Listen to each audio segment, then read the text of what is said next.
My name is Ella Ward, 32 years old. 4 years. That's how long I spent believing I was building a life with a man who once looked at me like I was the only future he needed. His name was Daniel, and when we met, everything felt right. Not perfect, but real in a way that made you stop questioning things. We had routines people would call boring, cooking dinner together, arguing about what to watch, lazy Sundays with coffee and silence that didn't feel empty. I used to think that kind of peace was rare. Turns out to him, it was a problem. The first 3 years were everything you'd hope for. Weekend trips, late-night conversations, the kind of connection where you didn't need to explain yourself. He used to bring me coffee in bed. I used to leave little notes in his bag before work. We weren't flashy, but we were solid. At least, I thought we were. Things started changing around year 3, but not all at once. It was subtle. The way he scrolled longer on his phone. The way he'd pause when his sister Rachel talked about not settling too early. The way he laughed a little too hard at stories from his coworker Lena, a 23-year-old who treated nightlife like it was a full-time job. At first, I didn't see it as a threat. I saw it as a phase. Then came the comments. "We're kind of predictable, don't you think?" he said one night, staring at his phone instead of me. I tried to adapt, suggested trips, new hobbies, anything to bring back whatever he felt was missing. But nothing worked, because the problem wasn't what we were doing. It was that he didn't want us anymore. The first real crack came on his birthday. I had planned everything. Dinner at the same place we first met, followed by tickets to a band he loved. Thoughtful, personal, something that meant something. But he barely looked at me the entire dinner. When I handed him the tickets, he forced a smile, then told me he already had plans. "With the guys," he added quickly. "Lena's organizing something." I remember sitting there, holding the receipt in my hand, feeling stupid for trying. He left me at the restaurant, just like that. That night, I went home alone while he stayed out until 3 a.m. When he came back, he didn't even apologize. Just kissed my cheek like nothing happened and said, "Thanks for the effort." The effort. That's what 4 years had been reduced to. But somehow, I still stayed. I told myself relationships had rough patches, that love meant pushing through. 3 weeks later, I learned how wrong I was. It was his company party. I had gone every year, always introduced as his girlfriend. This time? "This is Ella," he said casually, like I was just someone he knew. No label, no connection, nothing. I laughed it off at first, thinking maybe I was overreacting. Then I watched him spend the entire night with another woman. Laughing, leaning in close, sharing inside jokes I wasn't part of. Every time I tried to join, I felt out of place, like I didn't belong in my own relationship. On the drive home, I finally asked, "Who is she?" He didn't even hesitate. "Just someone who makes me feel alive," he said. Alive. Like I had been suffocating him this whole time. That night, lying next to him, I realized something terrifying. I was fighting for someone who had already let me go. But I still didn't leave. Not yet. The conversation that ended everything happened on a Tuesday night. He sat across from me with that look people get when they've already made a decision. "I love you," he started. And I knew. But I'm not ready for this life. I want to experience things, be free for a while, before settling down with someone safe, like you. Safe. That word hit harder than anything else. He wanted to date other women, explore, figure himself out, and somehow expected me to wait. "I'm not breaking up with you," he said quickly. "Just a break. Maybe 6 months, maybe a year." A year. "Then we can come back stronger." I remember staring at him, trying to process how someone could say all that and still believe they were being reasonable. You want me to wait while you date other people? I asked quietly. He hesitated, then nodded, like it was obvious, like it made sense. In that moment, something inside me didn't break. It cleared. Okay, I said, and for the first time that night, he looked surprised. You want space? I continued. Take it. What he didn't understand was that I wasn't agreeing to wait. I was agreeing to let go. That night, he packed a bag and left to stay with his sister. And when the door closed behind him, I finally realized something I should have seen months ago. I wasn't losing him. He had already chosen to leave. The first morning without him felt quiet. Not the heavy, suffocating silence I expected. No tension. No wondering if I was saying the right thing or being interesting enough.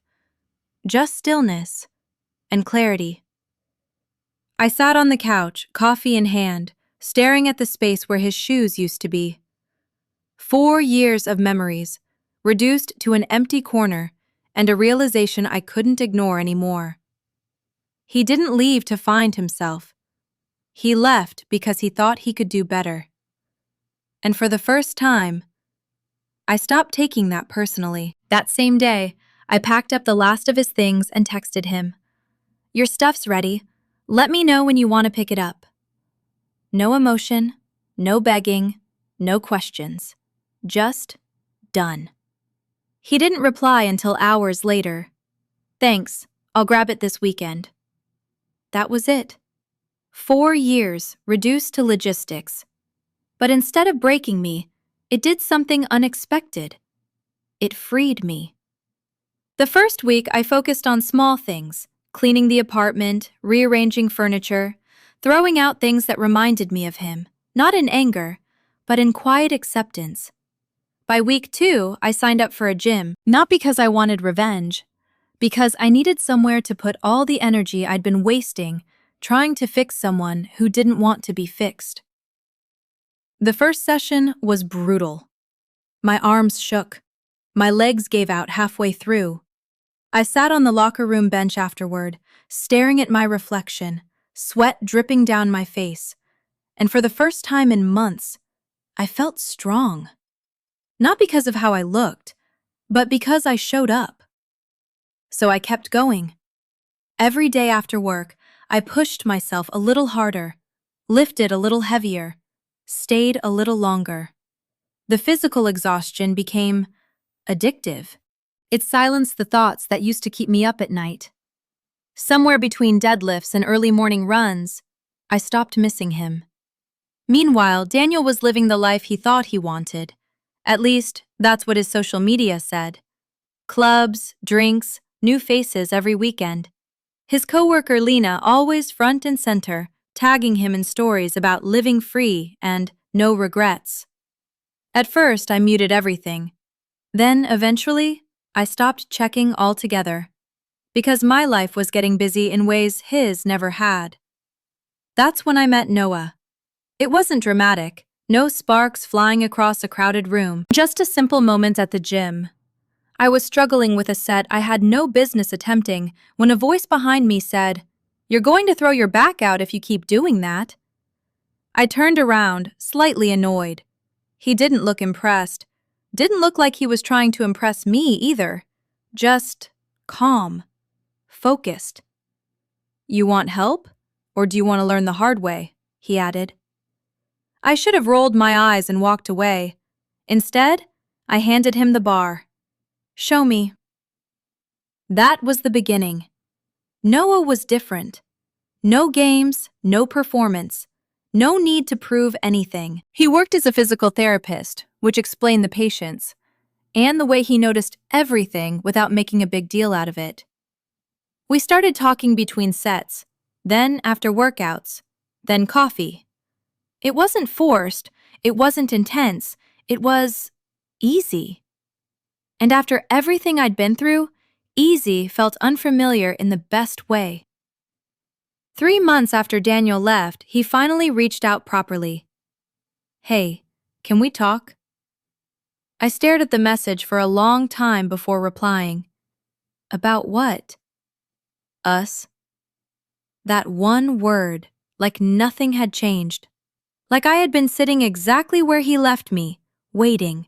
I'm busy this week, I replied, which was true.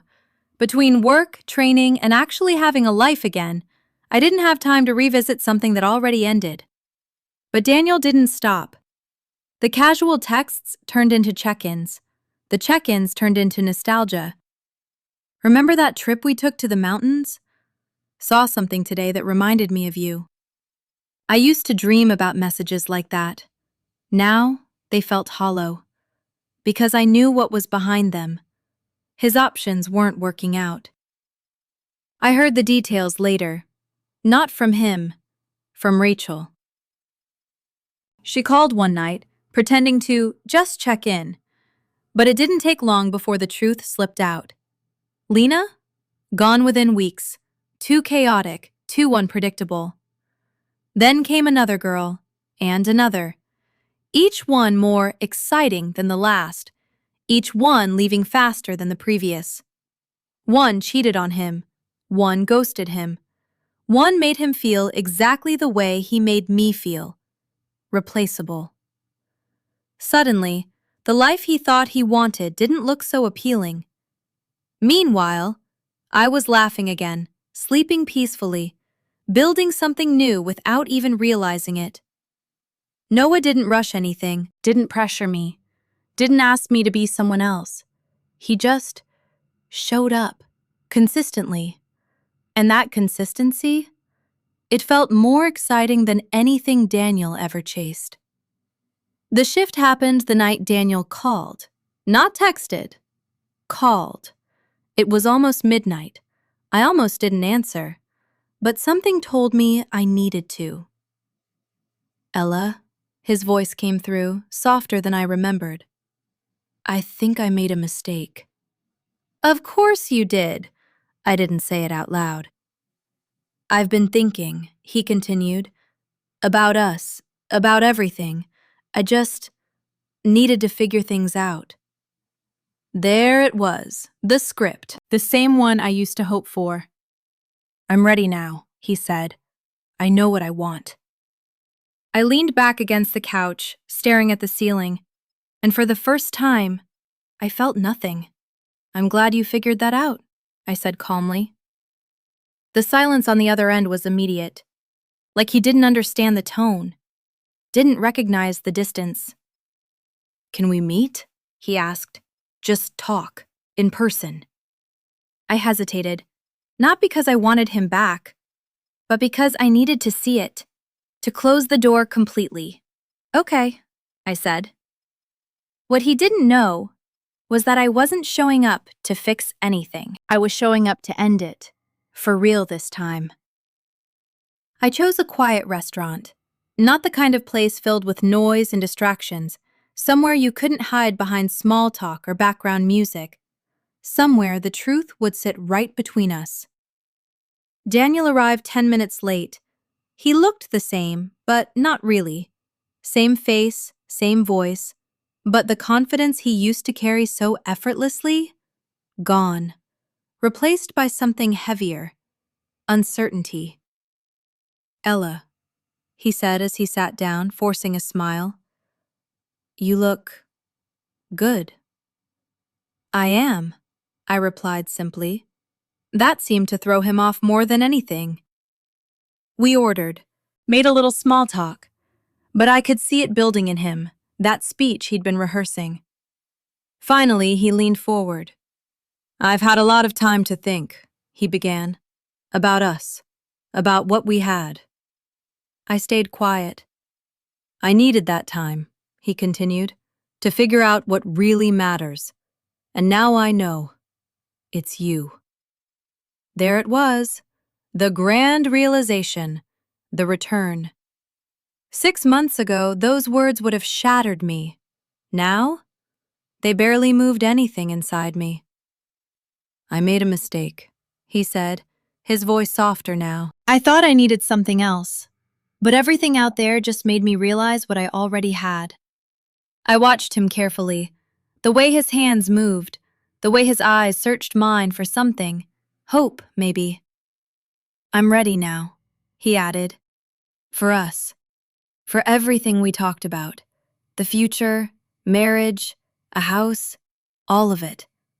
Like he was offering me something. Like I'd been waiting for permission to continue my life. He even reached across the table and touched my hand. Just like before. Like nothing had changed. Like I hadn't spent months rebuilding myself from the ground up. I slowly pulled my hand back. And that's when it hit him. Something was different.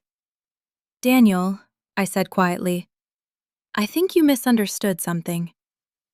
His expression shifted. "What do you mean?" "I wasn't waiting for you." The silence that followed was almost surreal. "What?" he asked, like he hadn't heard me right. "I didn't press pause on my life while you figured yours out," I continued, my voice steady. "I moved on." You could see it happen in real time, the moment his reality cracked. "You're seeing someone?" he asked, his tone tightening. "Yes." His jaw clenched. "For how long?"